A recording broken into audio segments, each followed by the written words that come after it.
Hey, this is Cedric Youngelman, your host of the Bitcoin Matrix podcast. Thank you so much for checking out my show, where we have philosophical conversations about the economic, societal, and cultural implications of Bitcoin and the future of money. Please make sure that you're subscribed to the Bitcoin Matrix. And if you're watching this on YouTube, smash that like button so that more people see it. And put those notifications on so that you don't miss out on any fresh and new content. This episode with Nozomi Hayase about how Bitcoin is a humanistic alternative to technological salvation and a currency of love that inspires action for peace is brought to you by River Financial. I'm able to produce this show in part thanks to my sponsors, and I'm very selective about who I work with and put in front of you. Set up zero-fee DCA with River, lightning integration, no exposure to third-party custodians, and more features to come. I love River because they keep shipping, and they are a Bitcoin-only company that makes it simple to leave the next generation better off than our own.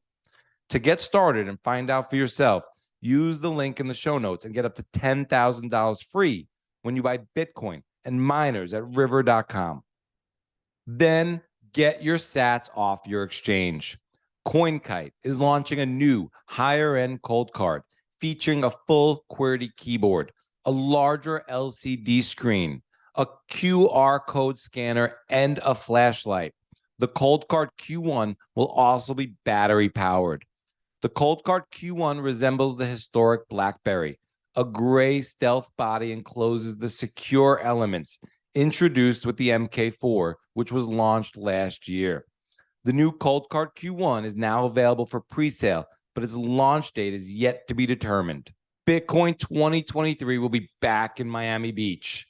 Education, celebration, and hyper-Bitcoinization will once again be on the agenda. Join us May 18th to 20th. Use the code MATRIX for 10% off your tickets. And now, let's enter the Bitcoin Matrix with Nozomi Hayase to explore the psychological and philosophical implications of Bitcoin and how Satoshi created Bitcoin as an act of love for the world, which is why you continue to see Bitcoin promote the same selflessness. This rip gets cosmic, my friends. I hope you enjoy. What is real? How do you define real? You can't jump into cash. Cash is trash. What do? You get out.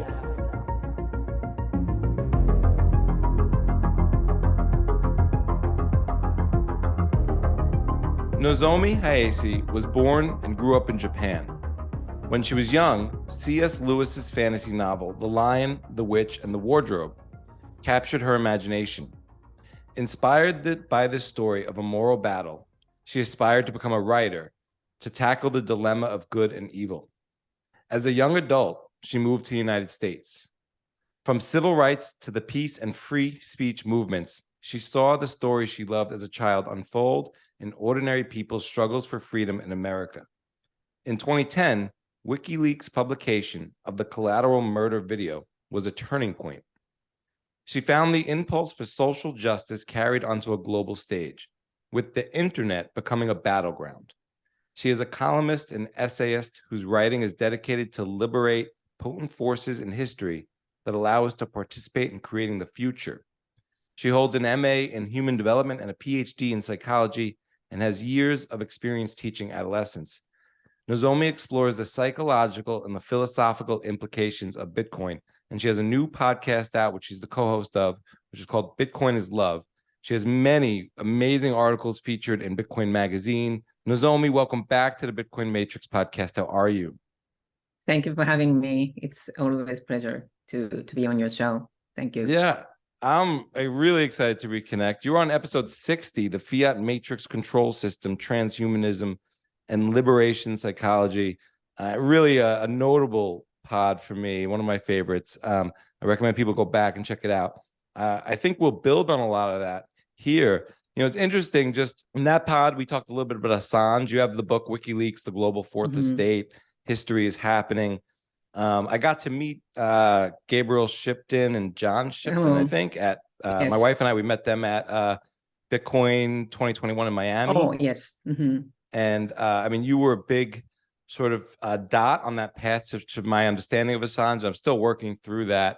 And then even Yes. just here talking about your intro, I once worked in like sort of television, film and TV, and I was on a junket for The Lion, The Witch, and the Wardrobe. So all the cast and Oh, stars were there, and we were just kind of filming for like Access Hollywood or something. But yeah, I mean, there's a lot to get into here, and I would love to turn to one of your latest articles. Bitcoin is a humanistic alternative to technological salvation. I guess what I want to talk about is what is this shift of authority from the external to democracy? yeah. I mean, I think it's Yuval Noah Harari. I mean, he's a Israeli historian who is the chief advisor to founder of WEF, World Economic Forum, Klaus Schwab. He is someone, basically he explained that this shift of authority that is happening now. And he basically laid out that how in the past, the authority was placed in kind of like religious texts like Bible or like religious authorities, and so that when people have some questions about their lives, that they would go to, they go to religious authorities for answers. They seek for answers, right, in external authorities, and then it had shifted with I think the birth of representative democracy, and of course that the religious authority kind of extended into a system of monarchy, right? So we have this monarchy as a form of government that is seen in the UK, for instance, and then that got transformed into a form of representative democracy in the US. When the founding fathers basically fought the Revolutionary War and tried to claim independence from the UK. And that was a significant shift, obviously, right? Now there is this birth of a new government formed by basically, the ordinary people, perhaps, that we the people, this notion of we the people. It's not the religious authority. It's not monarchy, right? It's not someone outside, but it's just each person can be, can claim a source of authority within themselves. And that was a, extraordinary, shift. It's a revolutionary idea. And in some ways, I think the US Constitution was really, the creation of the US Constitution and the ideas that are behind was really ahead of time. And I think the Bitcoin, in my opinion, it's really perfected. But that shift from the external authority to for each person to be able to claim their own sovereignty, that came about, I think, at the birth of the United States. And then Yuval Harari noted that, he was basically explaining this shift. And then he pointed out that now, once again, authority is shifting. And because, this came about with the fact that now we have unprecedented corruption of the government, that we know that what we have is crisis of Western democracy. Around the world, this form of representative democracy that has been exported around the world is now crumbling, right? And then we have seen the sign of this in 2008 during financial crisis, financial meltdown. That people prior to that, people kind of believed in politicians, people believed in institutions, and then this crisis of global legitimacy took place with financial meltdown. And so now I think people started to recognize that what we believed as democracy is just a facade. It's an illusion, and that we don't live in a democratic society. We don't have freedom of speech. We don't have those rights, and that crisis was noted by Harari. And then he pointed out that, or he suggests in some ways, that now authority is once again shifting. And this time, basically, it's shifting to technology, giant tech companies like Amazon, and the data in the cloud, so that we don't seek for answers within ourselves. We don't trust our own feeling, but we would ask Amazons. We would ask algorithms. Algorithms know about us more than we do, right? So that and a good example of this is obviously like if you if you try to buy books on Amazon, for instance, then there are suggested books that come up, right? And they're saying, and it was based on your search record. So they keep track of the books that you buy, or the clicks that, the books that you check out. And then the algorithm basically calculate and say that according to your history, browsing history, you would like these, books. So that that's just a simple example. But basically the Google or, those algorithms, they know everything about us. They can predict our future. They can even say who to marry, what kind of job we should get, and all that stuff. So basically Harari was saying that this is the future, that we would kind of have authority. We would give authority to technologies. Then we don't have to think for ourselves anymore, right? So that's in my opinion, that is a dangerous shift. And I think Bitcoin gives us a tool to take back source of authority within ourselves, and each person to claim sovereignty, so that we could actually have real democracy. So that's how I see it. Yeah, it's definitely an interesting way to see it. He goes on this, Yuval Harari goes on to explain that scientists are saying there's no such thing as free will, and that freedom is just another myth, an empty term that humans have invented. He defines feelings as biochemical processes of calculation and contends that there is no reason to consider them the highest authority in the world. Are humans just an extension of animals? Right.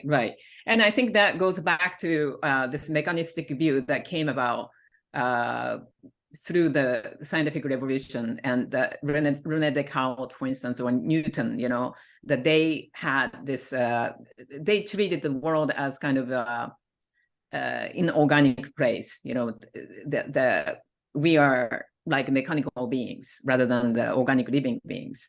So I think that kind of way of looking at the world mechanistically, that had a tremendous effect in shaping the world. And then, of course, that we had industrial revolution, and the human workforces are replaced by machines, that and emphasis given on efficiency and mass production, for instance.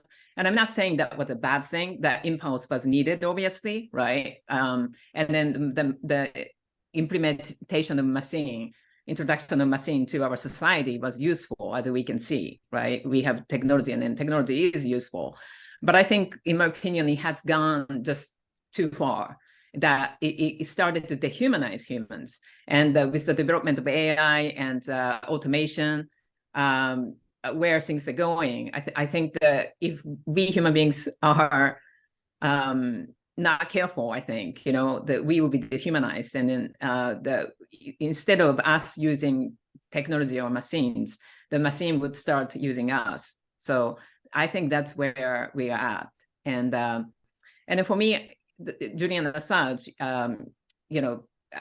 one of the notable cypherpunks, he understood what we human beings are up against, and he he describes the defining battle that we face now is basically it's the machine versus humans. Whether machine that control humans, or the humans that control machine, who control machines. And I think many of us, despite the fact that we now have crisis of democracy and the political system, many of us know that political system is just a system of control, that it's really not about democratic process, or it's not nothing to do with that, But I think we grew up with the narrative, right? Narrative of checks and balance of power, and our role as we the people, all of those kind of narratives that are installed in us since early on, that we still hold on to that narrative, and that we think that the battle is left versus right, when it's actually not really. It's as Julian pointed out, it's really about machine versus humans. Yeah, I mean, he warned us, to quote him. I mean, you paraphrased him, I think, there, but the future of humanity is the struggle between humans that control machines and machines that control humans. Yes. And kind of acting as a spokesperson for this new sect of techno religion, though, this Harari guy, he predicts a coming of a future without humanity. Yes. He states that humans like you and I will disappear, and that the earth will be dominated by very different kinds of beings or entities under the new authority of, like you were saying, algorithms. Harari describes how human beings are viewed as no longer spiritual souls, but become hackable animals. Is this, I mean, is this guy even important? I have a book of his on my, I think, Sapiens, on my book. I haven't read it. Should I read this book? I think everybody should read it. I mean, to know, what he thinks. And I think that I feel like he had shifted, like his view had shifted over the years. For instance, like before, he recognized that what distinguishes human beings from computers, and that saying that he pointed out the consciousness, the existence of a consciousness, is very important to defining aspect of humanity, of human beings.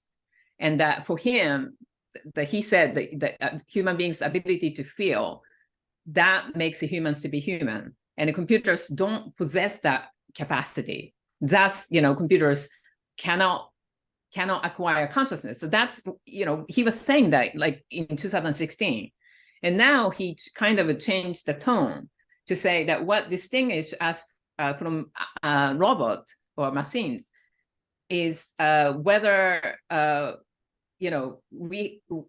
it's the capacity to suffer, and then he said it might be possible that computers to acquire that capacity to suffer. And this is interesting to me, because capacity to suffer, I mean, unlike capacity to feel, I mean, that's two different things, right? I mean, and then he was saying about like the object like stones or a table. If you kick the table, table doesn't show that it's suffering, right? Or stones, I mean, they are object, so they don't suffer, they don't feel pain and all that stuff.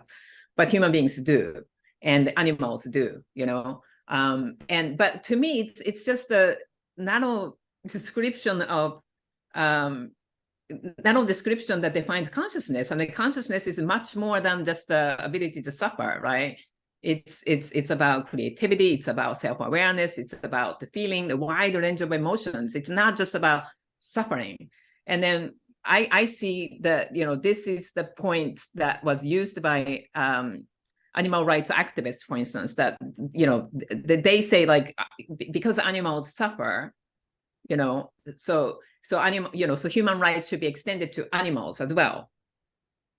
Again, but so it's interesting that this idea of whether one could suffer or not is used as a way to grant someone legal rights that is equal or more than human beings. That's, I think, something need to be closely looked at, whether that should be the criteria, Yeah. So, but I mean, I don't know anything about this guy. Like, I don't know how he came up. I don't know how he right in such an interesting position. Yeah. There seems to be a juxtaposition between him and Schwab, just in terms of their backgrounds. Yet they're allies. Are our motives as humans, though, the simple avoidance of pain and the seeking of pleasure? No. I mean, that's what behaviorist like V.F. Skinner describes. I mean, that's how he sees it. He sees, I mean, the fact that he used animals like pigeons and rat, and he basically saw no distinction between animals and humans, and so that's his conclusion, through his observation, working with lower animals, basically, that obviously, like if you use rat as an experiment, rat would escape from pain, avoid pain, and seek pleasure. I mean, that's what you probably come to observe, right? And to use that data to draw a conclusion that human beings are the same. Human beings are motivated to simply avoid pain and seek for pleasure. I mean, that's erroneous. That's just the reductionist approach. It's missing out the large part of what makes us distinct and unique as human beings. And that, the reductionist approach and the conclusion had in my opinion, very destructive consequence in our society. It's kind of permeates through all aspects of society, from education to economy, work and how we relate to one another, everything. Yeah, and I really like how you look at sort of, because you take the psychological view of money and, the notion of Skinner's box. And so then how do you see sort of Skinner's box and stimulus creation and the economy and humans? How do you see them using money as a tool to maybe incentivize our behavior the way like the rats in Skinner's box can kind of be directed? I mean, the fact that, consumer capitalism, that's what we have. And the, the market, it's monopolized, right? With those who have, those who are closer to money printing machine, they get benefit. Of course, they have advantage. And then they basically can monopolize market and then sell products that are useless or that doesn't have merit on their own, that they have to use the advertisement to sell, and manipulate basically, the Edward Bernays, he was Freud's nephew. I don't know if you know him, but he was the father of public relations, and he invented the propaganda machine. And then what he did was, he basically studied his uncle's Sigmund Freud's insight, theory of unconscious. And that, Freud basically said that everybody have this unconscious part of ourselves, the unconscious desires that we don't even know what they are. And then because we don't even know what we really want at the deep unconscious level, anybody who have access to that, could use it against us. And then there are ways to tap into that kind of unconscious desire and then manipulate. And then the Edward Bernays basically used the insight to create the tactics, for people to basically exploit other people's unconscious desires and things. So that is used as a way to sell product, as a part of, used as a vital tool for consumer capitalism. So that's, basically what it does is that that we are constantly bombarded with advertisements and signals outside that tell us certain things, that tell us that we are not good enough, we are not smart enough, we are not beautiful enough, we are, we are too fat, we are too, inadequate or whatever, that we have to perfect ourselves. We have to buy these things, and then of course the buying the product will give us a sense of belonging.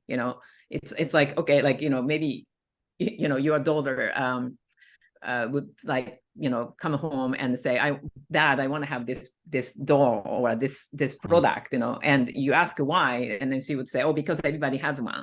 And then I if I don't have one, I'm not cool, or right. So that's kind of like the corporations, the big businesses exploit our insecurity and our instinctual need to belong, So that's kind of one way of creating stimulus, right? The economy, the consumer economy, creating stimulus from the outside. And then we are like rat in a maze that we are bombarded with those kind of signals, and that we don't even know that come from the outside, that we don't even can see it, right? Then we respond, we just simply react, and that we don't even have power to resist that stimulus because it's so strong, and that that it's like we are being in this maze, and that and in order to sustain this our consumption, we have to keep working. We have to have this 9 to 5 jobs, and it's like we are being on a treadmill and trying to keep up with this, our destructive consumptive habit. And of course, the inflation doesn't help, right? You are constant. We cannot even save, and the advertisement and the consumer capitalism constantly make us to consume. And that not only that, with inflation, that if we hold on to money, then it loses purchasing power. So it's a never-ending kind of process, and that we are being exploited, and without knowing how we were exploited, basically. And it is psychological abuse, in my opinion. Not just the economical exploitation. It's a deep psychological abuse, because our deepest desires are exploited and turned against us. And that instead of, each person start to, tend to our insecurities or our deepest desires, and then find a way to fulfill them, we were made to kind of look for things to fulfill us and be addicted to them. So I think it is, it is a very abusive system. I mean, we all know that the fiat system is a very abusive system, but the abuse goes very, very deep. It's not just economical abuse. I mean, talking about psychological and spiritual. Yeah, I mean, I don't know if you're teeing me up or I'm teeing you up, because you keep bringing me to my next questions with your amazing answers. And thinking about how deep it goes, you brought up Edward Bernays, who goes back to Sigmund Freud, right? Right. So I don't know if you know Mark Bernays Randolph. He's an American tech entrepreneur, advisor, and speaker. He's also the co-founder and first CEO of Netflix, Mark Bernays Randolph. Okay. One of Randolph's paternal great-granduncles was psychoanalysis pioneer Sigmund Freud. Another paternal great-uncle of Randolph was Edward Bernays. Mm-hmm. I mean, it's interesting, Freud, Bernays, and there's other Bernays who creates Netflix, which is... Wow, that's interesting. Yeah, and the way I'm starting to see like Netflix now is it's the reformation of the 3 channels. So ABC, CBS, NBC is now Netflix, Prime, Disney. Throw in HBO, and I mean, you don't have a lot of different platforms here. Right. I mean, as a part of, this advertisement, speaking about advertisement, Hollywood play a huge role, I think, to psychologically exploit people, that they crafted, they manufactured certain images that define relationships, whether that is romantic love, or whether that is, all aspects of human relationships that they have defined, what it means to be a mother, what it means to be a husband, what it means to get married, and like, for instance, like a marriage definition or whatever that Hollywood portrays, this: you get married, you fall in love, you get married, and you're happy forever, which is not the case. Life is not that simple, right? And that people just romanticize or, have this kind of a desire, like, oh, I want to have this, I want to have that, I want to have, and that Hollywood or the televisions, or, that they create this unrealistic expectation, and that kind of hook us at the deep psychological level, that we kind of try to get it, somehow. And that is very destructive, in my opinion. Yeah, I think what you're getting at there, is like, so I don't think Hollywood portrays love accurately in popular culture. And or maybe I'm going to ask you, does it? Yeah, in the popular culture, love is kind of became more associated with emotions, like passion, like passionate love, or sensual, like overly sexualized, I guess, or love between men and women, as opposed to friendship, perhaps, or love for humanity, But for me, I think it's certainly you could say like that's part of love, right? But I think the love fundamentally are deeply intertwined with freedom, and it's actually, yeah, love, freedom is a prerequisite for love, and that without freedom we cannot love the other person, and that love basically, as I see it, is our, yeah, acceptance for differences, you know, so that each person have to be given freedom to be who they are, to freely explore who they are, and be different, and be unique, and be fundamentally individual. And once we are given that space of freedom to explore who we are, then, you know, when we find our own authenticity, we can, for the first time, maybe accept other people's differences. And so that is, I think, love. So that I would say love is our acceptance of, radical acceptance of our differences. So love is the foundation of freedom of expression, freedom of speech. It's, people kind of in the West talk about freedom of speech relating to our ability to speak freely, to express ourselves freely. But I think the foundation of free speech is actually listening. It's our ability to hold the space for multiple diverse opinions and perspectives and allow them to freely emerge, without shutting down any particular perspective. And that requires our courage to accept, everybody's differences, even the different, even the opinions that we strongly disagree with, or people that we dislike and hate, or we even consider to be our enemies. I think that love, for us to develop capacity for love, require us to have the courage to accept their right to exist, basically, their right to speak, their right to exist, their right to have their own free opinions. I think that's the definition of love, which is obviously way different than how the Hollywood portrays love, right? Yeah. And we're getting at different kinds of love here. I mean, love for your enemy, love for your neighbor, love for your friend, family. I really like this idea, though, and I think it can get quickly misconstrued in sort of blasé conversation of like, oh, I'm free to do whatever I want, or act immorally or something. And so I don't know if you have examples there of what maybe differences we should have. But along those lines, because I like this idea of love and freedom are intertwined. And we talk a lot about how on this show, at least, how freedom and money are intertwined, or love and money intertwined. Or love what's and the money. relationship there? Love and money? Yeah, I think love and money are also intertwined.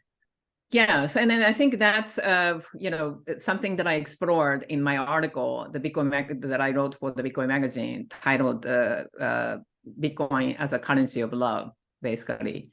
And how I described it is that our existing money is basically debt-based, right? We have debt monetary system. And then what it does is that it enslaves us. So economically, we were prevented from doing something pursuing for something we want to do. So unless you are very lucky, I think that's a very tiny population who really enjoy what they do. Most of the people, I think, hate their job. They don't want to go to work if they are given a choice that they rather not to work. And why is this the case, right? Why is it that we don't actually get to do what we love to do and get paid for, right? So that's the kind of that's what the debt monetary system does. It creates a 9-to-5 meaningless jobs, and it's kind of values the certain sector like tech or finance, or and it certainly undervalues artists who are very creative. And then because the artists don't in this consumer capitalistic society, that artists are considered to be kind of not productive. They don't produce any materials, right? Like performing artists, for instance, they entertain audience, or they they bring joy and love, or the produce certain feelings, for instance. And then, but those feelings don't count as materials, a product, because they are intangible. So then, maybe somebody would say, oh, artistic work does not contribute to any, GDP, increase of GDP. It's just something, it's not a, right? It's not the product that doesn't have a value. So artists, for instance, or people who are creative are undervalued in this society. And they are, artists are very creative beings. And then creative things, give us joy as human beings. I think when we are engaged in creative things, we get joy and satisfaction, and then it gives us a meaning, because human beings are inherently creative beings. We are not made like machine.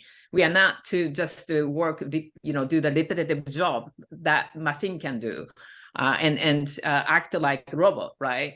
So I think that what Bitcoin does is, Bitcoin is the opposite of debt monetary system, and it's actually dismantled the debt monetary system. And I witnessed that how people started to get out of the fiat system that enslaved them to do things that they don't want to do. And then that Bitcoiners, one by one, they started to pursue for what gives them joy and love. And so that is, I started to see how Bitcoin's currency of love, it's kind of allowing each person to follow what they want to do, and connect with what produces love inside ourselves, and then how that creates value. So I think that, from that perspective, I see Bitcoin as currency of love. And then what it does is kind of incredible, that it's, when human beings are allowed to act out of love, they produce a lot of valuable things in the world. And it increases joy, increases happiness, because we human beings come alive, and that's a much better economic system, obviously, when everybody in the system are energetic and happy and joyful, right? Then as a society, we become, everybody become happy, and we don't need we don't need the therapies, or we don't, we can eliminate depression and all the psychological disturbances and all that stuff, Yeah. I mean, yeah, wow, there's a lot to unpack there.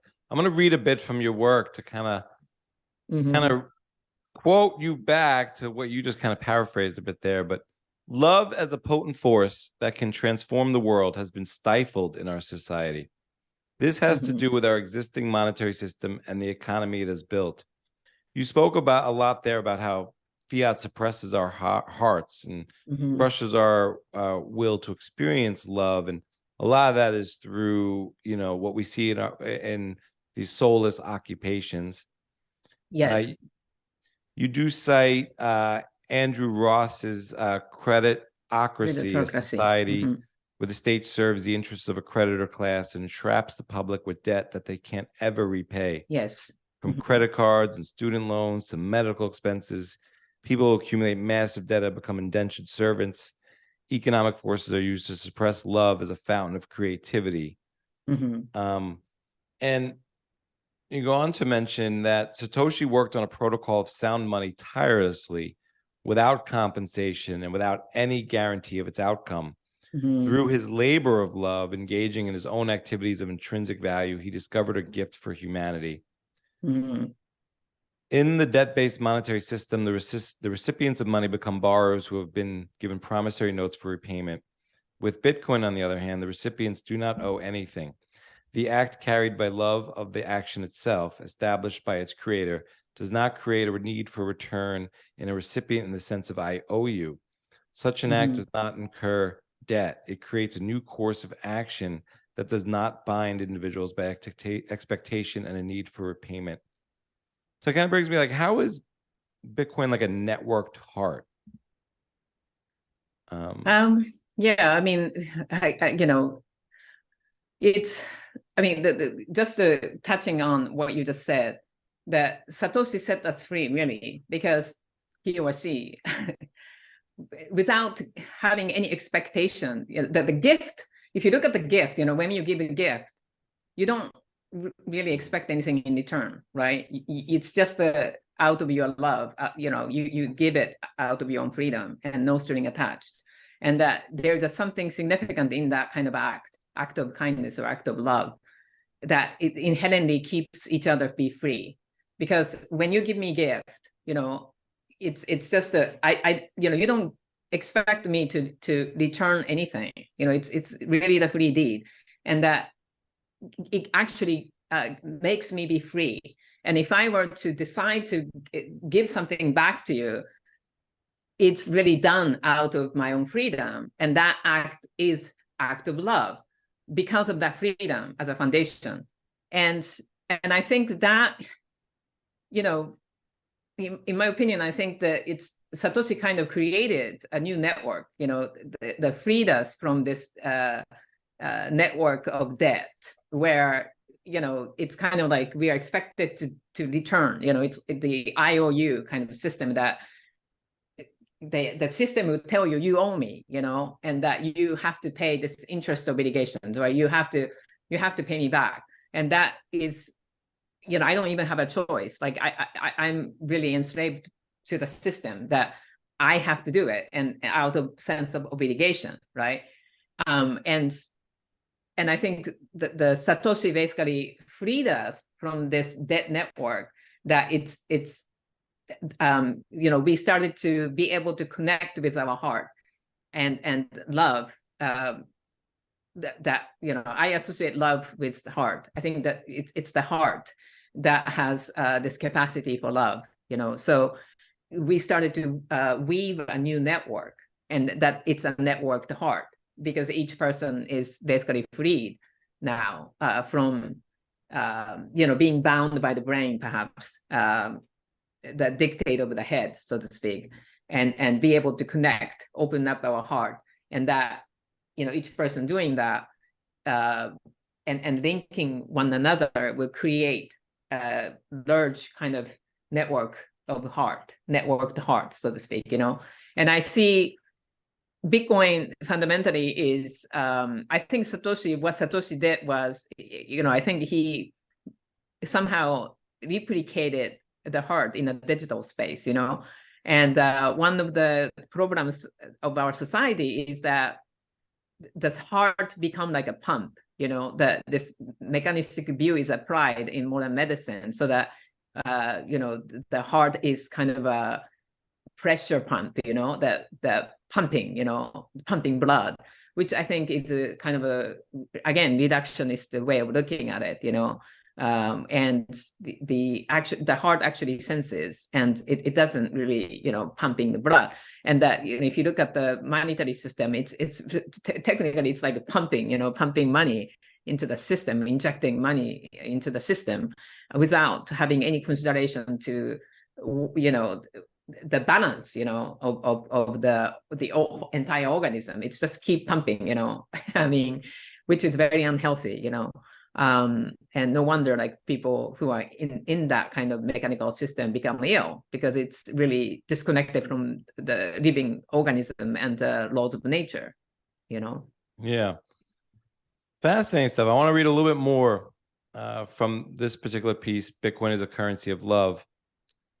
Bitcoin opened a pathway to the heart. Inspired by Satoshi's creation, people began to follow the impulse for love. Many took a leap of faith, leaving old fiat jobs and claiming the gift, to discover and develop their talents and skills. From developers and wallet providers to meme makers, people around the world began to use their time and energy to add value to this technology. Through acts of love made by individuals freely, coordinated through the consensus algorithm, a dynamic market is created, being synchronized with the rhythmic expansion and contraction of our heart. A new life has begun, producing one block to the next in 10-minute beats. Bitcoin can be seen as our networked heart that works 24/7, hours without interruption. Through our loving deeds, a new currency enters into circulation to generate the flow of economic activities. The power of love that is distributed across a network began to break the bondage of debt. What's also interesting is I think in there is a tweet that you embedded from Pierre Rochard when he was on this show talking about how charity, holding money, holding Bitcoin is a form of charity, and maybe the second highest order of charity. And it's that by holding Bitcoin, you give to the donate value increase to the the purchasing community. power. Yeah. Right. Yes. And I quoted him in the other article about the how the Bitcoin kind of creates a new kind of gift economy. What was the title? The Genius Within. How Bitcoin. That was it. But I found that the pioneers. I mean, his insight. It was so brilliant that it was very, very insightful. And I always have issues especially when I try to orange pill socialist or left, progressives, that they criticize this built-in scarcity, Bitcoin's built-in scarcity, and that the Bitcoin mimic like gold-like asset, right? And it has this kind of a deflationary feature. I mean, it's not really like a deflationary in a economic sense, but it's acts like gold, and the socialists, or they think that it's a bad thing, because it's incentivized hoarding. Nobody want to spend it, right? So Pierre's insight that how Bitcoin actually create this increasing purchasing power, and then people are donating their purchasing power, right? I mean, that I can use that insight. I can share that to orange pill socialists now, because then they're like, oh, okay, so maybe there is something good about hoarding. The practice of hoarding is actually it's for public good. It's not just for selfish things. Then they're going to be happy, So that was brilliant. That was in a Bitcoin allows you to discover the genius within. I mean, I'd love to hear a little bit about your story. One, maybe your childhood. Was it a little different than other people? Yeah. As a Bitcoiner, obviously, yes. I was, I think I was kind of, I think it was different. I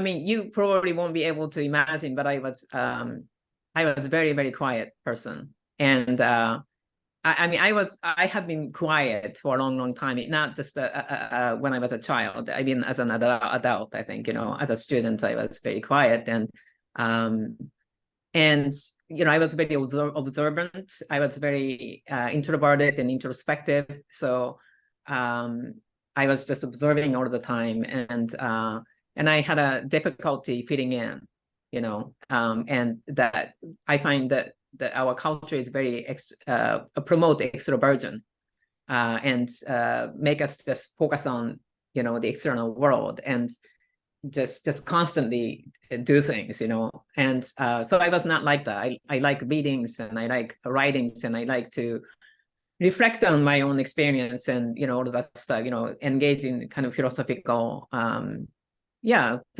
questions and things like that. So it was quite difficult growing up, as you can imagine, because when the culture reward extroversion, if you're an introvert, you're kind of like feel like you are like a minority or so.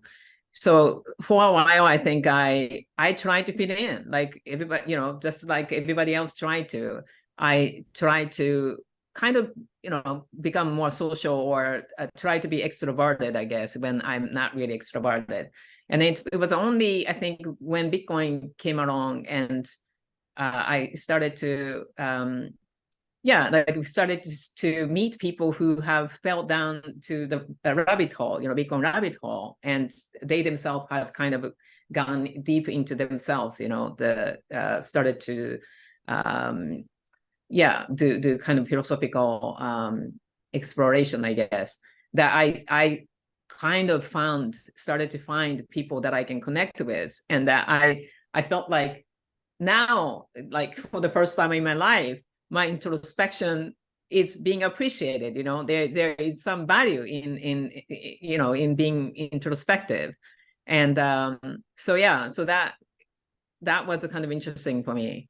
That it's and then also I was able to kind of accept myself, and I don't nowadays try to be extroverted because of it, like, or try to I try to be authentic now. I mean, I don't have to try to be authentic. I allow myself to be authentic, I guess. That's maybe a better way to put it. And stopped kind of stopped trying to be someone else, I guess. Yeah, I can definitely relate there. I think I'm very introverted by nature. But I just remember distinctly, like, even just taking like public speaking in high school and just recognizing that I wanted to like develop extrovert, like just an extroverted like a skill, and be able to be extroverted when I needed to be or wanted to be.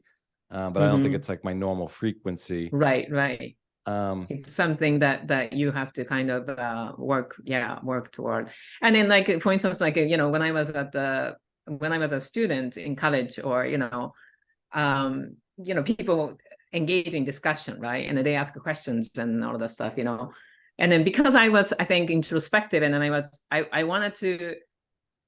kind of thinking like in multiple layers or whatever, and then try to kind of understand what each person, the perspective, and then things, that by the time I have a question, or by the time I have something to say, that discourse already has moved on, so then I always cannot contribute. It's like, okay, forget about it, and then the teachers, they are kind of concerned about me, and then they're like, oh, Nozomi, do you have something to say, and then I was like, I cannot even explain what I have in my mind, because it's just so I just didn't speak up, I guess. I mean, I can relate. So how does Bitcoin teach us self-love? I think that's in my opinion, that's the one of the core teachings that of Bitcoin. Bitcoin is sensei, Bitcoin is a teacher, and it's the reason why that self-love is the one of the important lessons, is that because that the self-love, the value of individuality has been suppressed. That's in our culture, that our culture restricts us from claiming our own uniqueness and individuality. And then the way it does is basically it sends a signal saying you're selfish. So whenever you try to act freely, whenever you try to honor your own wishes and need, then we have this cultural reinforcement and the message that says, oh, you can't do that, you're just being selfish. And it's interesting because we don't have this written laws or rules, right? But then it's the psychological, emotional enforcement. And then it's the, in some ways, I would say that function like currency, social incentive and the currencies, it's themselves, that it produces a sense of shame, guilt, and that when in fact that, actually honoring our own need, saying no to someone, setting healthy boundaries is, saying no to someone is saying yes to ourselves. And then that's something we need to do. We need to nourish ourselves. We need to first meet our own need before, we can actually tend to someone's need, to fulfill someone's needs or care for other person. And we have this, at the deep emotional level, that we have this reaction of, this sense of guilt, or like, oh, you are being a bad person, and somehow like we feel obligated to to be nice or to be polite, or and by doing that we actually betray ourselves. So Bitcoin changes the incentive. And the Bitcoin basically said that it's really important for each of us to honor our own need and be authentic. And it's okay, to let people down, because you have to do it, in order for you to honor yourself. And so that is I think, that has a therapeutic effect on everyone, I think, and I see how Bitcoiners are affected by this, that they started to, give themselves permission, I guess, to be authentic, to honor their own need, and start to care for themselves. And we just, I think each of us just needed that permission, someone to say it's okay that you would do it. So then we can kind of release this sense of guilt and things. And, I grew up in Japan, and, Japanese people are very conditioned to be polite and nice and everything, and we have this, even the word like gili, which is obligation, sense of obligation, and that this kind of samurai culture that, that you are obligated to one another, that you actually, if you let people down, then you have to commit suicide or something, you have to do harakiri or something, So I think it's nice to have this, permission, I guess, that you don't have to commit, you don't have to commit suicide, you can just be selfish. And even the word selfish has been kind of, it's abused in our society, it's became so negative, right? So I think we have to redefine what it means to be selfish and recognize the virtue in it, Wow. Okay. Yeah. I mean, so I think Ayn Rand actually did that at the, she brought that, redefined selfishness, I think, and described it as a virtue. Yeah. I want to read your words on selfishness here. In the name of for the good of the society, the public is made to neglect its own needs and desires to cater to the private agendas of a small minority at the top of the hierarchy.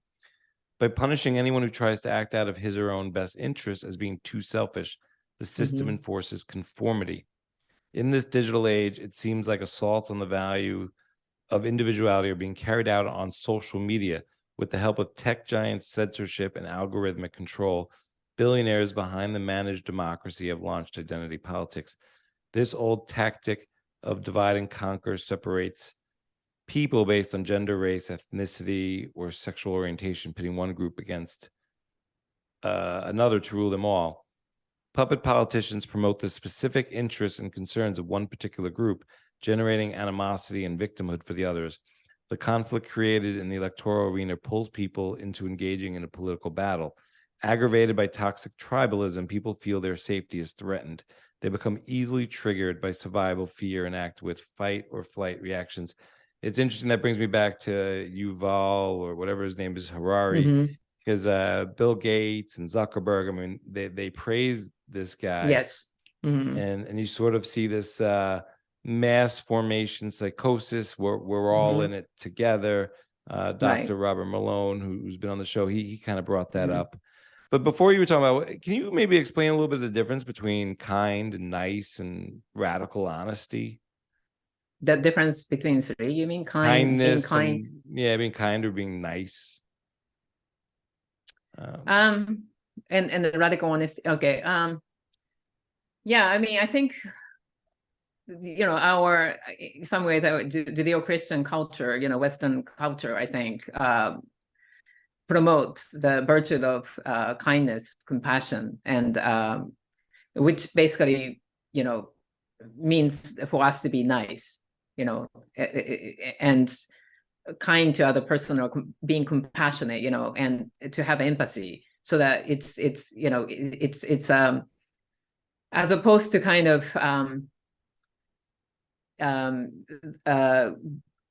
being attuned to our own need, or honoring, ourselves, that we were made to kind of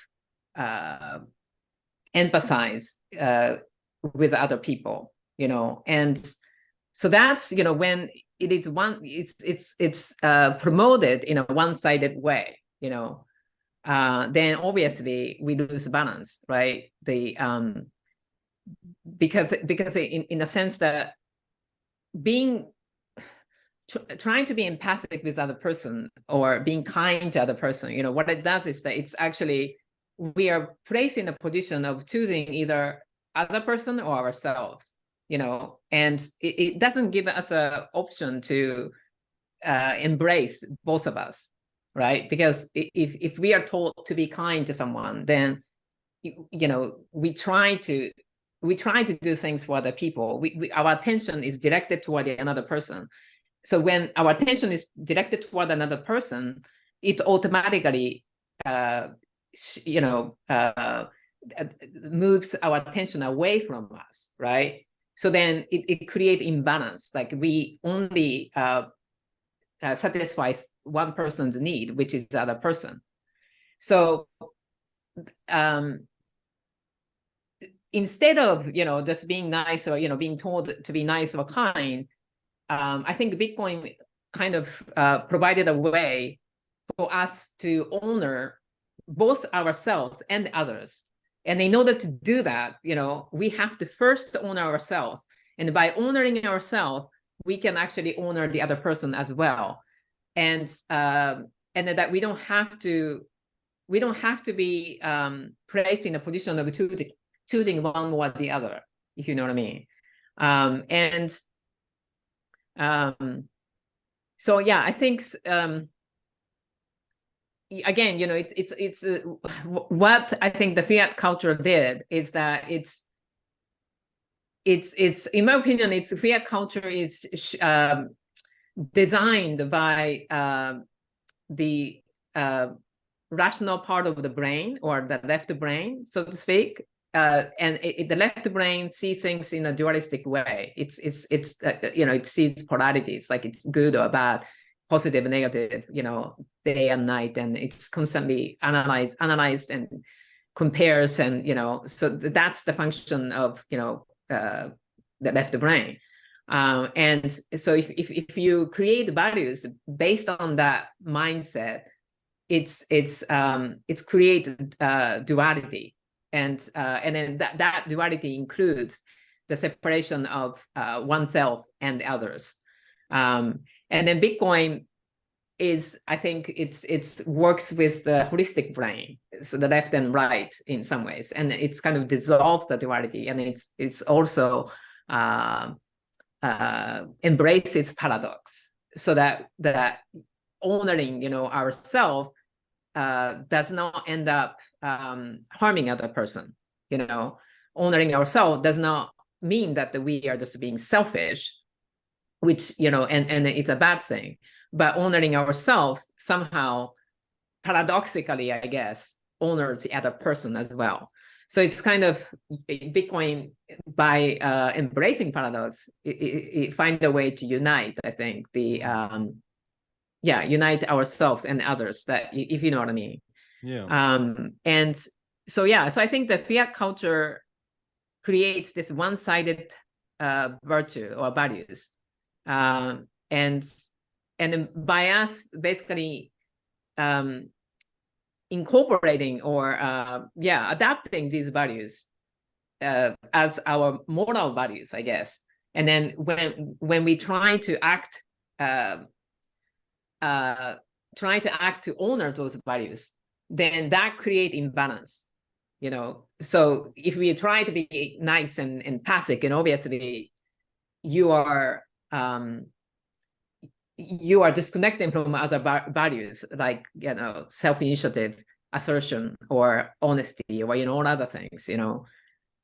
So the key is to unite all aspect of ourselves, like as Bitcoin embraces all that is human, all aspect of human nature, and that it's just to create decentralized, basically Bitcoin decentralized the human nature, and that are defined in a certain way, like kindness or being nice or politeness or being selfish, or all aspect, it's just a decentralized all, instead of having one dominate the others, which fiat culture does. Fiat culture elevate certain aspect of ourselves, which are kindness and being empathic, and then suppressing the all other human nature, and that created the imbalance. And obviously that imbalance, interestingly, I think, created the phenomena of psychopathy.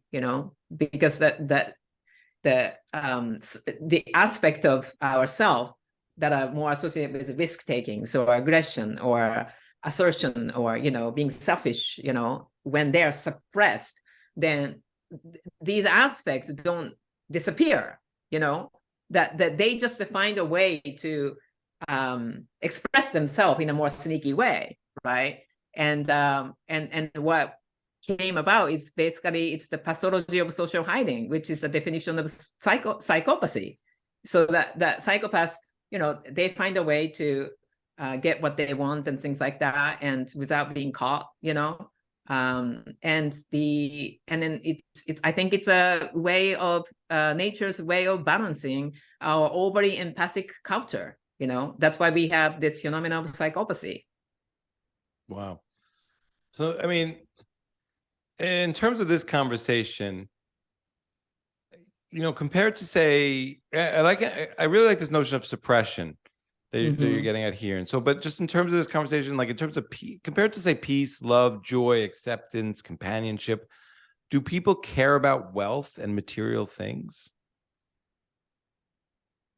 I think some do, and some people don't. I think majority of us probably, we want to be happy, and the reason maybe we want to have these material goods is that because we think that acquiring these goods makes us be happy.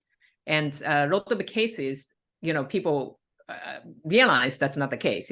They think that maybe having a big house makes them be happy, and when they have the big house, that they realize that they're still empty inside, or that they are not happy. And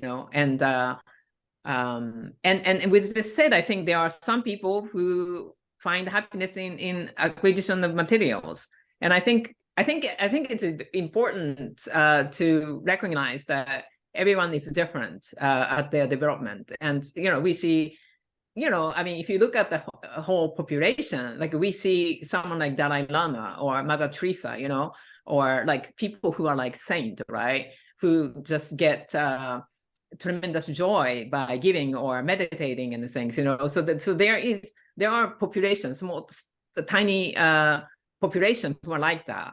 And then there are also like people who love, manipulating other people, or, who like to destroy, all other kinds of people.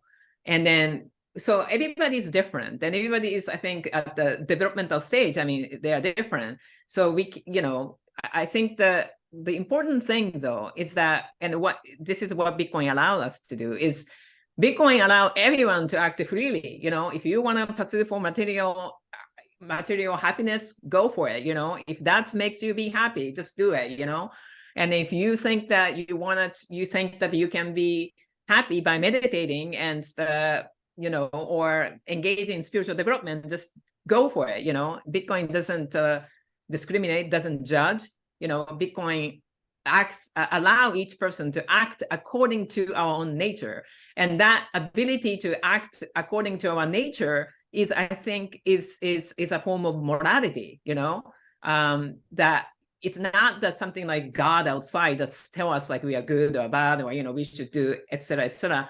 God made us, I think, or the creator, whatever that is, just to allow us to act according to our nature. And by each of us doing that, we somehow develop morality, So eventually, those who are considered to be criminals, who are like addicts, or who are seeking for material happiness and greedy and whatever, that they would find a way, like they would eventually, I think, develop moral capacity. But they can only do this out of their own freedom, and they should be given freedom to develop their own conscience, I think.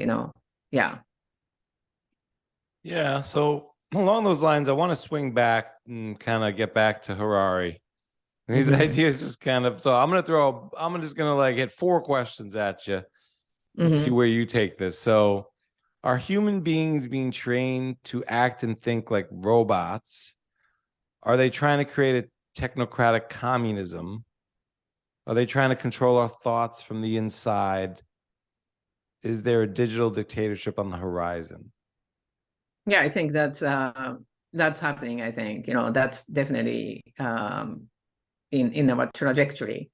It's a one pass, I guess, and as I see it now, humanity is bifurcating, so we have one hand, we have this Bitcoin network, and I mean, people behind the WEF, the World Economic Forum, and the Klaus Schwab, they had this conference in mid-January this year. They, met together, and the Klaus Schwab asked the audience what it means to master our future. So they have their own idea of what the future of humanity looks like, and then they want to obviously steer the narrative of our society toward that direction. And then so that, and then the CBDCs, the central bank digital currencies, play a very important role, in facilitating the infrastructure, that they are trying to create a digital economy. And in order to have this digital economy, they have to have digital currencies that they can control. And that obviously we know that CBDCs have this capacity for, it's basically a surveillance technology, right? It has capacity to track everyone's transactions and then also censor transactions. But that's just the tip of the iceberg, that they want to roll out these technologies so that they could suck people into their digital economy. And that digital economy, it's not just to control. It's the Klaus Schwab also says that he talks about how the WEF was driven by this idea of the fourth industrial revolution, and that he says the fourth industrial revolution is going to change us, change humanity in a radical way. But that change is through genetic engineering. It's through technological enhancement. It's not really from organic internal forces, right? So that's just obviously, I mean, it ties to transhumanism agendas and everything. And so that it looks like from the outside, I mean, it might look like kind of totalitarianism, but I kind of started to realize that it's maybe it doesn't look like totalitarianism or George Orwell's dystopic society, but it's more like the Huxley's Brave New World, kind of more like the, we become happy. Like we just put on this headset, Google Glass, or get into the metaverse, and then that we would just have happy virtual reality and totally disconnected from our body, and we get free money, the basic income, and we could be just happy behind the computers or something like that. So that doesn't look like dystopic society, right? Because people, I mean, so that's definitely on the horizon. I think that's what they are planning to do, and then I think some people will go with it. Some people have no problem with it. They think maybe it's a good thing to have this basic income, that they don't have to work, and that that they would sign up for this, but and then at the same time, I think we have Bitcoin network that help us have a different alternative future, and I think I don't think Bitcoiners like to just sit behind computers, in my opinion. We want to be deeply connected to the earth, connected to one another, and have a community, and we want to eat, we don't want to eat insect, and so I think that Pleb network or Bitcoiners, that we once we start to link to one another and using Bitcoin as a tool, start to build communities, and that will create a new network, with a different vision for the future of humanity. Yeah. So I'm going to read a little bit more from your work. This is from Bitcoin Technology Raises Consciousness, the Rise of the Self-Valued Individual. The invention of computer science has opened up a path for humanity's ascendance.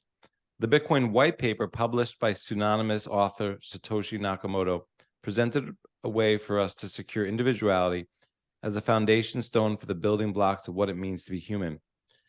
Through the method of decentralization, which distributes trust across the network, new incentives have now been created that align everyone's self-interests. This allows us to begin integrating parts of ourselves that have been rejected by our society. Now, those of us who are willing can start to claim full ownership of our property, our own independent mind, body, and spirit. A higher state of consciousness cannot be attained if we don't accept ourselves fully. Without healthy self-love, one can't create a sense of happiness and joy. Only individuals who value themselves can claim their own power and produce value for others. A network of highly self-valued individuals begins to free humanity from a state of ignorance that has been perpetuating misery and suffering. The heart of Bitcoin mining, beating every 10 minutes, transmutes the emotions rooted in the survival mechanisms of the brain into generating vitality and life. Each person attaining sovereignty helps to raise consciousness of humanity toward enlightenment, increasing love and peace for our world. Do you think Bitcoin, helps people on the path to enlightenment? Yes, I think so. I mean, I think it's the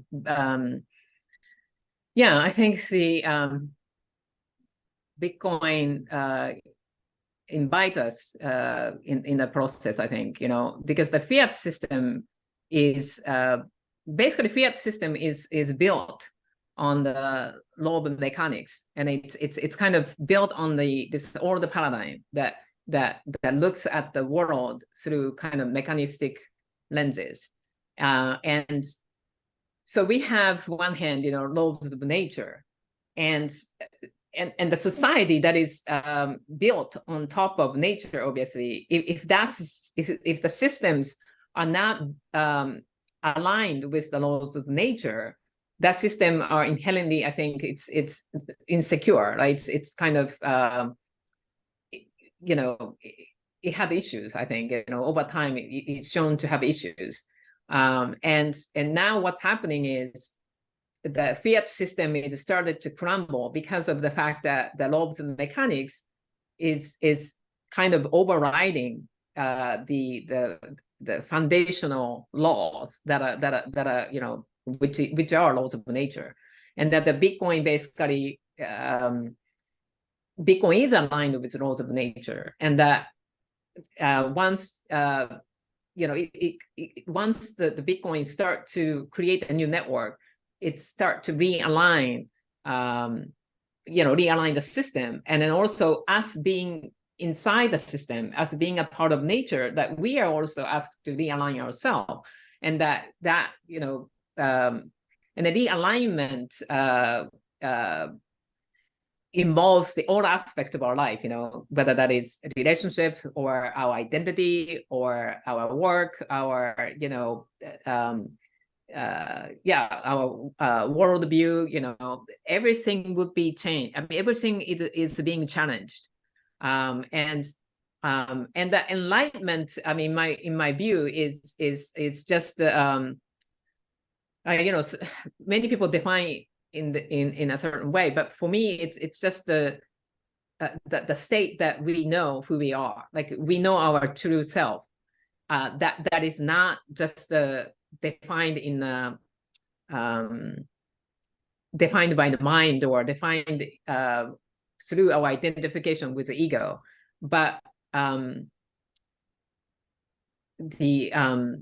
for us to be able to accept our perfection, I guess, accept ourselves fully, and recognize that we are whole and complete. That's, I think, the state of enlightenment. And the Bitcoin start to facilitate us to align ourselves with the truth, truth about ourselves. And yeah, and I think that everybody is at a different stage. Some people who just found the Bitcoin, they just maybe start asking questions about their life, their jobs or their relationships, and then maybe someone who is really deep into Bitcoin, deep into the Bitcoin rabbit hole, that he or she might be more aligned, and that they could be more authentic. And I see that, I see that the changes that happened to people. I mean, it's kind of interesting to observe how everybody kind of seems to have changed over the years. I've seen Andrea Antonopoulos, for instance. I remember him early on, like he was wearing suits and he was very kind of stiff and professional, and then later, like he wore t-shirts and then he's very casual, and that, some, people change and people become more kind of authentic. And then also, I changed too. Like I don't associate, my identity changed, and then I'm sure that you changed too, though, right? Like your identity probably have changed, that's no. I don't know if my identity changed, but I mean, that's a really and I would have changed no matter what. But yeah, definitely changed with Bitcoin as an ingredient and a major catalyst. And I guess, I guess my identity changed. I reflexively, I wince at that because I'm like, I'm still me. But yes, I guess my identity has changed. I mean, but I don't, in that way, I wouldn't necessarily identify as a Bitcoiner in terms of being a part of a group per se. But I think I could use Bitcoin as a shorthand to kind of, but I don't like to label myself or anyone, it's hard. It's hard to, but I can't refute your statement. I think there's the stubbornness of me. It was like, I'm still me. And I've always been questioning, I've always been seeking truth, but I feel like I found. But would you say like you become more authentic? More authentic? After you found Bitcoin? That's one I would say no. I think I've always tried to be you are always authentic. Oh, I see. But that doesn't mean I don't struggle with authenticity and finding my authentic self. But I think being authentic, having integrity, being me has always been very important to me. That's a really good one. I mean, some people, I think you are kind of one of the fortunate ones. Some people are, authentic. I mean, all their life. I mean, that doesn't mean I'm not trying to say I'm always authentic. I'm saying I always strive to be authentic. Right, exactly. So even have that kind of ideal, to be able to say like, I strive to be authentic. I mean, that's been a very high value to me. Right. So that's the value, right? Because some people don't have that, because our culture automatically, it's incentivized us not to be authentic. It's incentivized us to be fake, basically. The more you fake and then just, pretend to be someone else, then you will be popular or you'll be loved. I mean, that's the message, you have to seek for permission. I've always struggled with that personally, like trying to not. I remember very much in in health education, which is probably a farce in high school, but one of the popular sayings was on the wall. It's what is popular is not always right, and what is right is not always popular. Oh, wow. Yes, exactly. And that's something that's very important to me. And I've always felt like I could always stand on my own if I felt I believed in it and I put the work into understanding what I believe. But I always try to have an open mind to change my beliefs, but I will always stand firm. And I don't like that's a virtue. Yeah, that's really that's good. I think that's one of the ways I was primed maybe for Bitcoin. Right. But I can't refute what you're saying. I think it gave me a lot more conviction in what I thought to be authentic and what I believe to be authentic. And because I have this truth machine and a lot of things in the world, and it gave me something to fight propaganda. Right.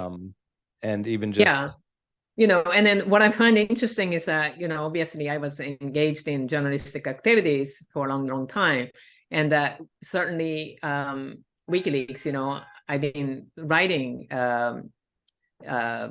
covering the events that surround WikiLeaks for a long time, and that WikiLeaks have had, as a journalistic organization, had stood for truth, brought truth to public, and shed light on government lies, and but in a sense that I think it takes another kind of I don't know. It's one thing to recognize lies of governments, the government perpetuate, or people outside, politicians, or or institutions engaging fraud and stuff.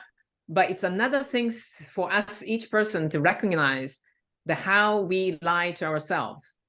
How we have been dishonest, how we basically traded our authenticity for acceptance. And that, I think, is a, I think what Bitcoin did to me is to really encourage me to have deep introspection and to honestly look at myself and how I betrayed myself, and that the lies that I lived, I guess, so that I think has a deep psychological effect that I guess I couldn't maybe find through my engagement with journalism, I guess, Yeah. It's very interesting rabbit holes there with authenticity, integrity, and maybe I think we should bring that up in maybe another show. I want to get back a little bit to one quote from Building on Human Ingenuity, Bitcoiners are fixing the fragmented world. So it's like even U.S. climate envoy John Kerry, he praised the fellow participants at the World Economic Forum as it's pretty extraordinary that we, a select group of human beings, are able to sit in a room and come together and actually talk about saving the planet. And Klaus went on to say, through collective responsibility, innovation, human goodwill, and ingenuity, we have a capacity to turn challenges into opportunities. It befuddles my mind that they're sitting there just twiddling their thumbs, thinking about how they're going to direct, the future of humanity. And that brings me to your piece, Bitcoin is a humanistic alternative. And I want to read a bit from this. So, those who gained control over the production of money have created an economic system that works to their advantage. Concentration of economic power in a few hands turned democracy into a system of control. With sophisticated methods of persuasion through use of propaganda and PR under the guise of democracy, the population was subjected to manipulation of their feelings. By challenging the monopoly of money, Bitcoin, cypherpunk's holy grail, has enabled economic liberty. With the principle of don't trust, verify, this technology places the source of legitimacy with individuals for the first time in history. Rather than residing in the clouds of tech giants, authority is now descending into the human heart. The birth of Bitcoin has helped creativity and freedom of expression to flourish, creating the resurgence of the arts. It now inspires a new renaissance of humanism.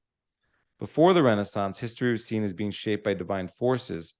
With the advent of the Renaissance beginning in the 14th century in Italy, this view shifted. The Renaissance placed human beings at the center of life.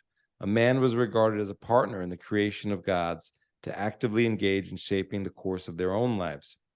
Just as the Renaissance placed emphasis on the individual, now the Bitcoin Renaissance 2.0 creates sovereign individuals, enabling human beings to truly come alive. A path of salvation via proof of work. People from all nations with different backgrounds started to align themselves with humanistic ideals that exist at the core of Bitcoin. Through meetups and conferences, they are now finding one another. They begin to speak the same language and share values. Transcending their cultural differences, they have become Bitcoiners. They are bearers of humanity, beginning to claim the source of authority in human imagination. This is now creating a humanistic movement, generating a force strong enough to counter the techno-revolution. Between Bitcoin and CBDCs, we are now presented with a choice. Worshippers of machine intelligence offer a promise of salvation, through which we once again are made to rely on authority outside of us, this time on external algorithms. Bitcoin presents an alternative model of salvation via proof of work, where we no longer need to trust authorities outside of ourselves. Through each individual voluntarily participating in a network of consensus, each of us can engage in validating our own truth.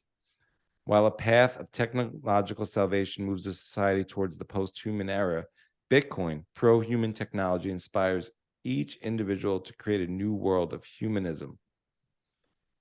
And very interesting. It's I didn't know El Salvador means the savior. October, yes. That's That's very interesting. It's very interesting. I'm not sure what to make of that. I'll move through that. So I'm kind of really intrigued by this notion from your work, Bitcoin, the Networked Messiah. From deep inside the web, a new Godhead is arising. Within its face, changing color and shape, we see a mosaic of our own images. And Jungian psychoanalyst Anne Baring mentioned that how this shift has led to a polarization in human consciousness, creating destructive effects in our culture. After this shift, emphasis was placed on masculine qualities such as value, judgment, and ordering, and on goal-driven energy associated with mind or intellect. This dominance of the masculine devalued feminine attributes such as instinct, relationship, and the feeling in the heart. So how does Bitcoin kind of play into that? And well, this polarity between masculine and feminine aspect, and that, you know, I mean, when we talk about like masculine and feminine, they're not really associated with gender. You know, it's the kind of like archetypical characteristics, so that the masculine, you know, so that everybody has, you know, whether you're a man or women, we all have this masculine or feminine archetypical qualities, I guess. And then masculines are related to more like left brain functionality, such as like analytical skills, or logics or reasoning capacities, and the feminine aspect is related to intuition, feeling, you know, the capacity to get a more holistic picture. And so that right now the fiat system is more you know, focused on the left brain, with the high tech, I mean the overly developed tech culture that we have, kind of more enforces on left brain functionality, and then as a result, it's kind of suppressing the feminine aspect or right side of the brain. And the Bitcoin basically, embracing the paradox. And as I said, Bitcoin, through the method of decentralization, it's actually, you know, it's really decentralized human nature, and that our brain can work kind of like in harmony, without like instead of like left brain being dominant and suppressing the right brain function, the right and the left hemisphere could work in partnership. And, you know, it could be kind of also seen as the symbol of yin and yang in Taoism, that you know, it's the integrity of the two, you know, the symbol. I'm sure you have seen it before, but it has actually the yin and the yang both has each quality within, you know, and somehow the Taoism kind of describes that imbalance has occurred, that somehow that these two aspects that used to be one got separated out, you know, and that connects to the Jungian understanding of the unconscious and the consciousness, and then how that consciousness and the unconscious had in its origin, it was one, it was united, but then obviously, you know, it got separated for a reason, and then now it's come to a point where these two separate domain, I guess, would be reintegrated, you know, and attain the higher order. And so Bitcoin really allows, I think, you know, bring back the function that has been suppressed in our culture back by simply decentralizing human nature or eliminating this central control. So the one part, like left brain, is not going to be dominant. You know, it's kind of yield for the right brain, and it doesn't at the same time mean that the right brain become dominant. It's just it balances out. And then that effect, I think, is something that we at the individuals at the deep psyche at the psychological level experience it, and that's why we are changing. The cultural values shift, our identity shift, the way of being in the world shift. If the brain gets more balanced, I think the two hemispheres of the brain gets more balanced, I think. Yeah, I could see that. I'm going to read a little bit more from this piece. Principle of interconnectedness. The creation of Bitcoin restored the feminine principle of interconnectedness. It is an intelligence of the heart that embraces all dynamics of life without creating a value hierarchy. It maintains a balance of all impulses of human nature, making sure that some forces do not become dominant. Enshrined in Bitcoin's consensus algorithm is this wisdom of the heart, known as proof of work. It is used as a coordination mechanism to facilitate Bitcoin mining, a process that involves both creation of money and cleaning of transactions. The intelligence of the heart, while being neutral to all forces of life, holds the tension of the opposite that arises. It spontaneously establishes an order. Being modeled after nature's ingenious architecture, Bitcoin's elegant economic incentives contain contrasting impulses of human action without applying pressure. It makes seemingly diametric tendencies such as self-interest and mutual aid compatible as a form of reciprocal altruism. To act in favor of others is to increase the likelihood of repayment in the future. Through the protocol of Bitcoin, the goddess that was once disappeared was brought back to our civilization. Who is this female god that is now reappearing? She is the inspiration behind the ideas of the Enlightenment. Thomas Jefferson acknowledged her as nature's god in the Declaration of Independence. She who granted people unalienable rights, among which are life, liberty, and the pursuit of happiness. She is a mother of exiles, a mighty woman with a torch, whose flame is the imprisoned lightning. Through a computer scripting language, she began to speak again. Give me your tired, your poor, your huddled masses, yearning to breathe free. The wretched refuse of your teeming shore. Send these the homeless. Tempest toast to me. I lift my lamp beside the golden door. That was Emma Lazarus from the New Colossus. Through linking the knowledge of mathematics with the wisdom of nature, Bitcoin reinstituted a balance between masculine and feminine values. This sacred union now awakens faith within ordinary people, allowing them to believe in their ability to self-determine their own lives. In a network that enables freedom for all participants, we can follow our own instinct and can transform that into moral intuition.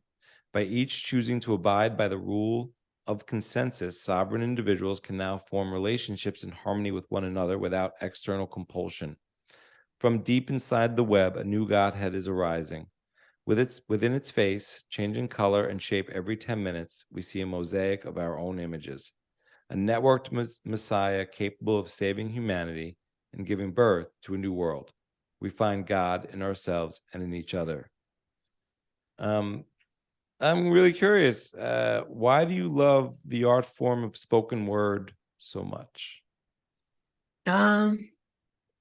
Well, the spoken word, that's the art form, and that you basically get up on the stage and perform your own poetry, and the rule is that basically you have to write your own poem, and then you have to perform it, right? And I think there's a power in that.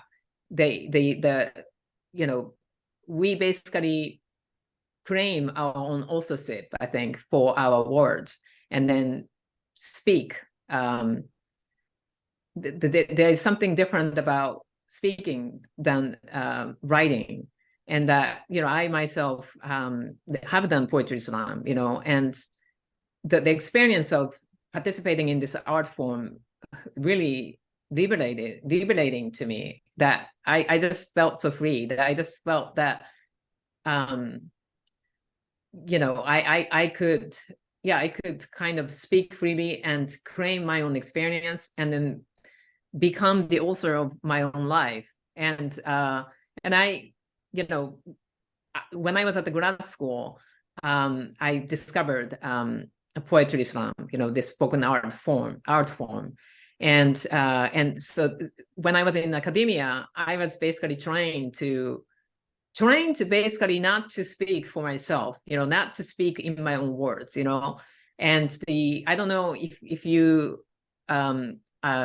if you know about the academic training, but it's academia is not a place to create independent thinkers. It's, in my opinion, or from my experience, it's basically make everyone to conform to orthodox ideas, and then train them to cite other people's work, and basically use other people's voice as authorities. So then when you write a paper, for instance, I cannot even I cannot basically insert I. It's a taboo. You cannot have a subjective voice to begin with. You have to state everything in objective manner. So you have to say, this researcher said this, and then according to this research, this is that. And then you cannot, everything have to be cited, and even if you have ideas that that before, I mean, that is same as the person who just that you're citing. You cannot say that you think that you saw. You have to always cite someone, and that process, I found it to be very disempowering. And as a result, I just kind of became handicapped in some ways. I felt like I cannot really speak for myself. That I kind of always have to look for authorities and kind of become not confident about what I think, perhaps. So when I found Poetry Slam, it was the opposite. It was kind of like remedial therapy for me, because it basically asked me to speak for myself and speak my experience and use my own words, which is the opposite of how I was trained, and that itself had a certain challenges, obviously, that you can imagine.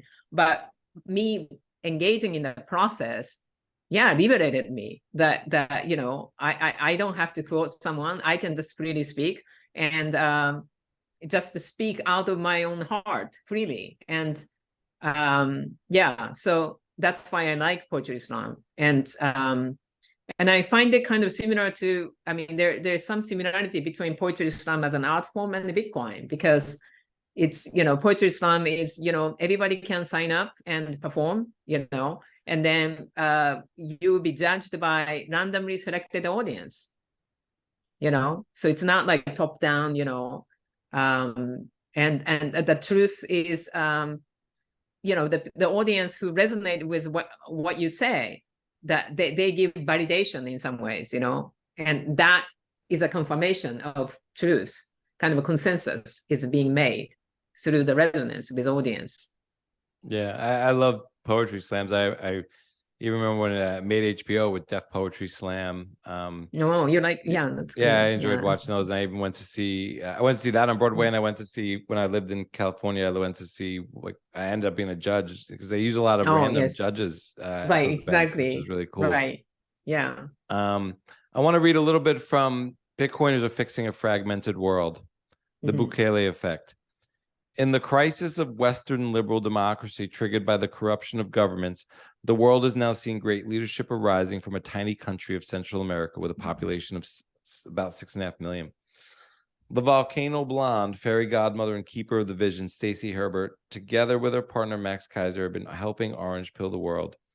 As a new resident of El Salvador, she now focuses on helping El Salvador's efforts for Bitcoin adoption. In an interview, Herbert described Bukele as a father of hyper-Bitcoinization and talked about his art of statesmanship, characterizing him as a second layer on top of Bitcoin. She explained how the president brought laws to protect the rights of his people. Under his leadership, the rule of law has been restored in El Salvador. The country that had the world's highest homicide rate is now quickly transforming itself into becoming the place where everyone wants to be. The economic liberty secured by Bitcoin, then furthered by Bukele, has begun to enable widespread human goodwill. As the path for economic prosperity is opened, capital has begun to flow into this previously impoverished Central American nation. It is now fueling innovation and entrepreneurship.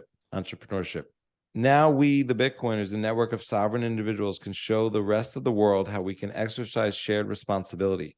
With innovation, goodwill, and ingenuity, we can meet challenges to create life, liberty, and pursuit of happiness for all people.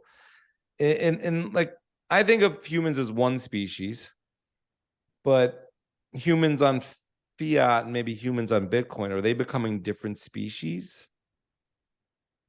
That's interesting. I think, I think humans are evolving, and but that I think evolution happens. I mean, from inside. That's what Max Kaiser often says. Like, we don't change Bitcoin; Bitcoin changes us, right? So I think he was right. Like, he was really tuning into something, in my opinion, and he astutely described it. And that there is this force of evolution working through us. And then I think nature hasn't finished its own evolution. Nature is still unfolding within us. So I think those who tune into that internal force of transformation, we certainly are moving into a certain direction, and then also I think the WEF, I mean, World Economic Forum, people behind it, they want to actually direct the evolution in their own way by means of technology, and that trying to kind of override or denies that this force of evolution that is happening organically inside of us. And then their path that they describe to be evolution, I mean, that's just one path, I think, and then depending on who you ask, he or she might say that's a path of evolution, and that we are becoming a new species. But I think that, in my opinion, I think this organic, I like to be a part of this organic path of evolution, and not the technological path of evolution, and that I want to I think actively participate in nature's unfolding, and not be dictated by machines. So I think that we are, to answer your question, I think we are becoming a new species. But whether, I mean, I think it's up to the individual. I think each individual have to choose it, choose out of free will to evolve or not. And just as like dinosaurs, I think become extinct, right? And we have to adjust. I think now the changes are coming, and those who adjust ourselves to the changing situation, we could survive and thrive. And wasn't that Benjamin Franklin who said, the God will help, God will help those who are willing to help themselves. So I think that's what it is. And that's why I say we are the saviors. We are networked Messiah. Messiah doesn't come from the outside, whether it's technology or politician or, leader like, Klaus Schwab, but we are the Messiahs. And then once we recognize that we are the one who can save ourselves, then we will find another human beings who also is on the same path. And that creates a network of Messiah, and through the network of Messiah, perhaps we human beings can save ourselves, get ourselves out of this mess.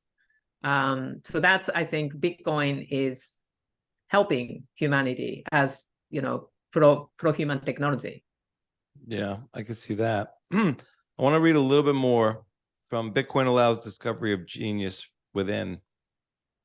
With the use of the Lightning Network, Bitcoin's layer 2 scaling solution, Bitcoin's new gift economy can now become circular.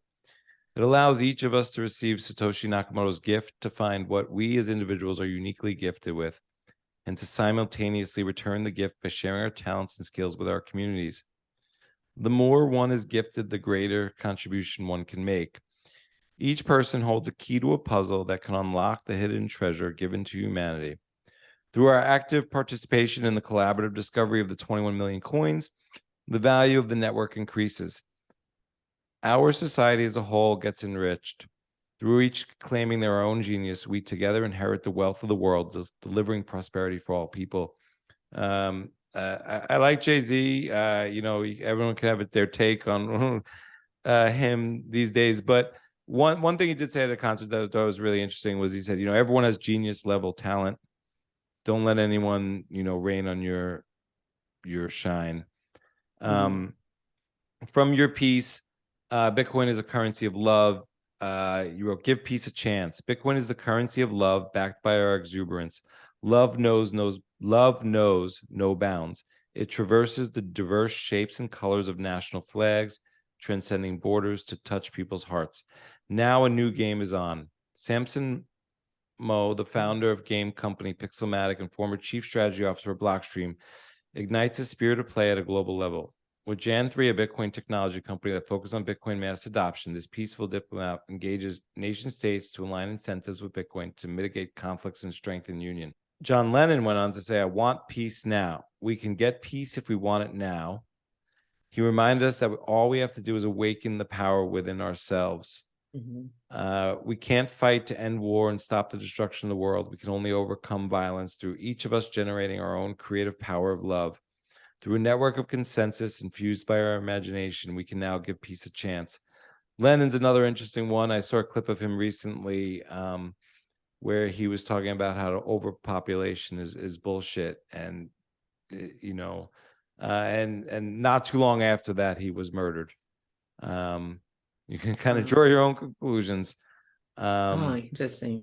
But it seems like Bitcoiners are acting differently at a global level. So just my final question for you then is, if you could orange pill anyone in the world, oh my goodness, who would it be and why? Anyone in the world I see. That's an interesting question. Who would be? Let me think about that.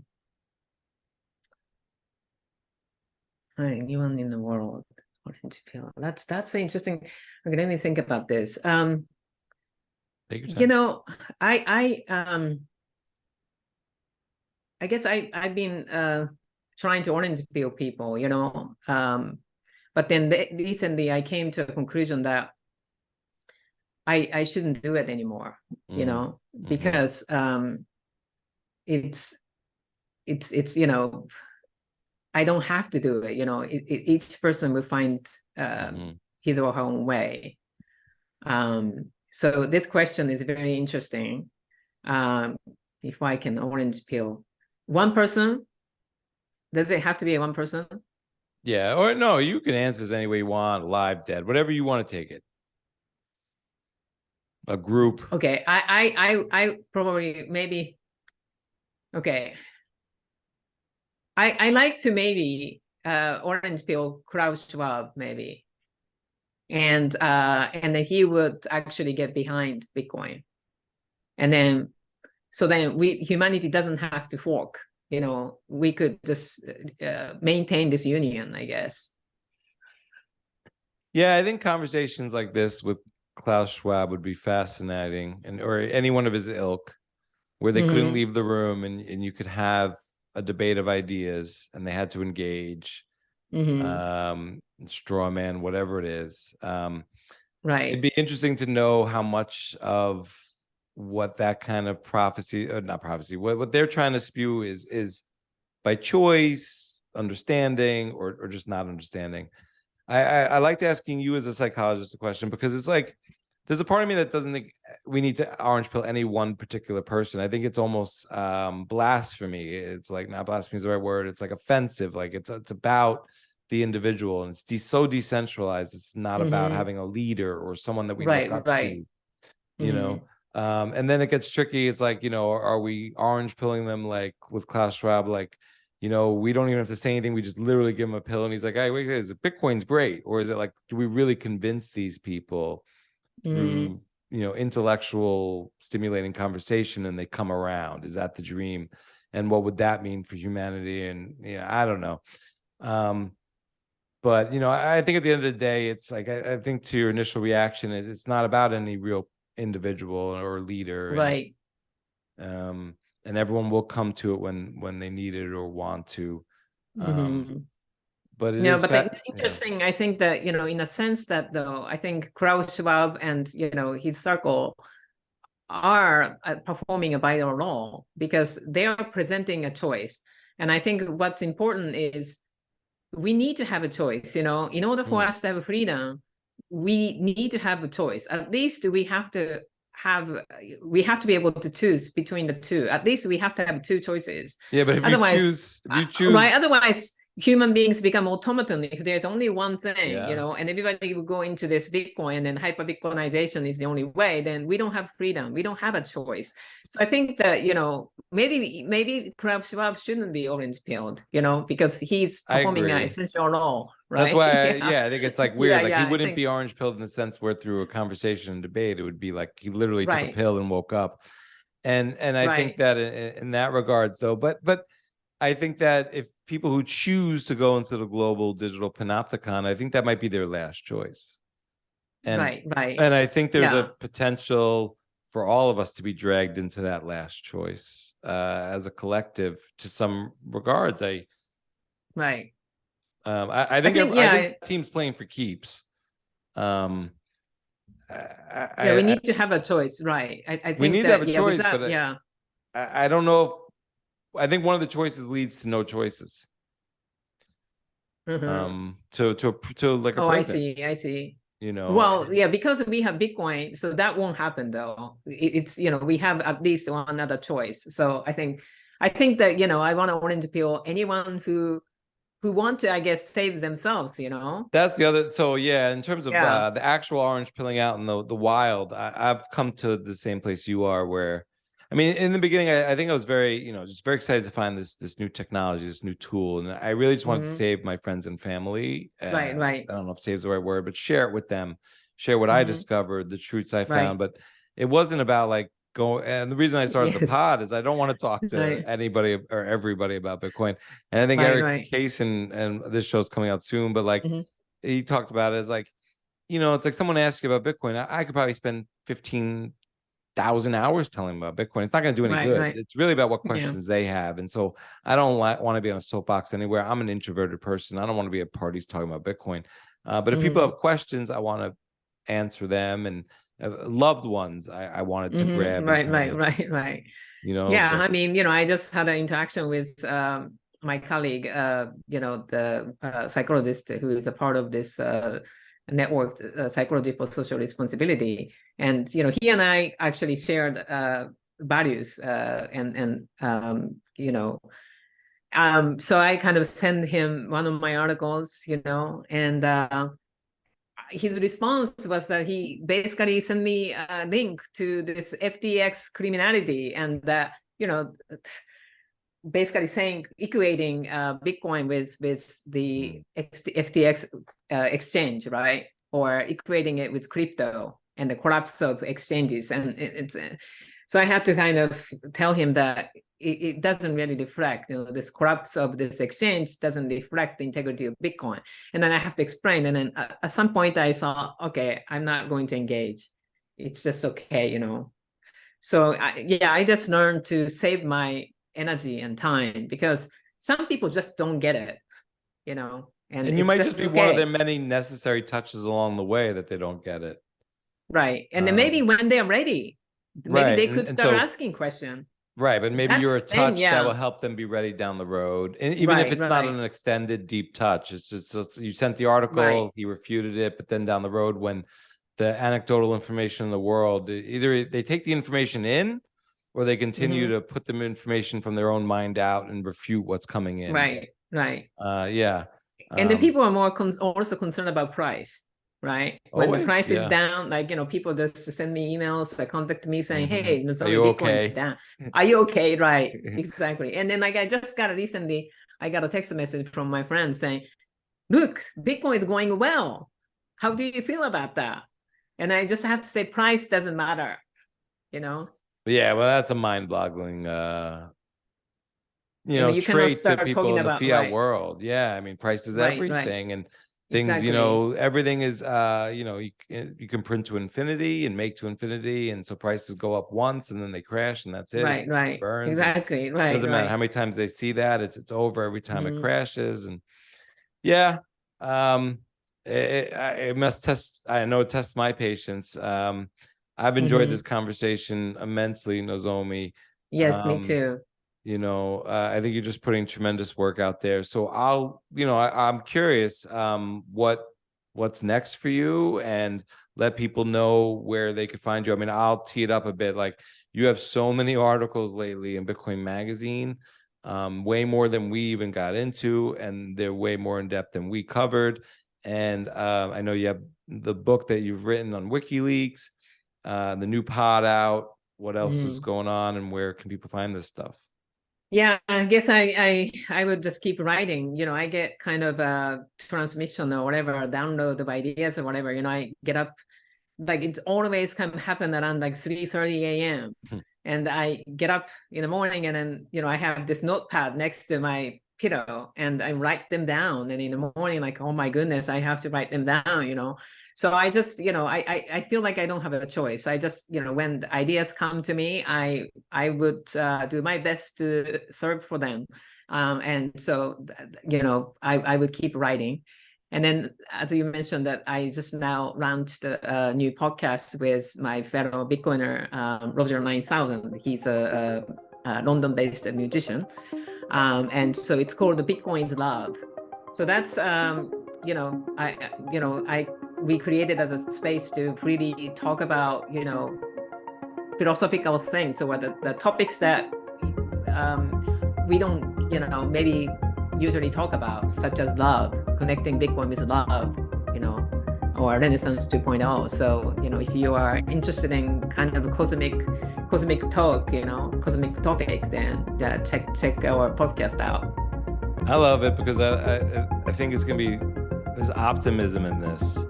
Yes. And joy and self-love and health. I think these are, just the idea, I think, of self-love, I think just it's so denied today. And I think yes, optimism and just seeing a light in the world, yes, and equating definitely. Bitcoin with more than just gains and money, and but these other emotions is really powerful. And this feminine energy, I think, is really great. So I love what you're putting out. I really appreciate what you're doing. Thank you so much for coming on the show again. Thank you for having me. It's been dope. Thank you. Thank you for listening. Again, make sure that you're subscribed to the Bitcoin Matrix podcast so you don't miss out on any fresh and dope content. I want to thank Nozomi Hayase for taking the time to come on the show. I also want to thank our sponsors, River Financial and CoinKite, for powering the show. Big up and huge shout out to Lynn on the Fountain app, who boosted my chat with Larry Lepard 233,777 sats and wrote excellent guest.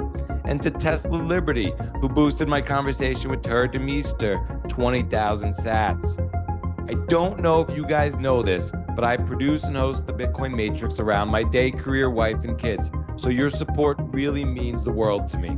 If you're digging the chats, please subscribe, write a 5-star review, and share a link to the podcast with your best friends and family. That's the best way to spread the word so I can keep grinding out thought-provoking conversations about Bitcoin. Greg Zaj, Clemenza from the Meat Mafia, Eric Kaysen, Joe Burnett, Luke Broyles, CK Snarks, Muzz, and Gary Leland are all up next. Keep learning, keep stacking, and stay laser focused out there. This is Cedric. Peace.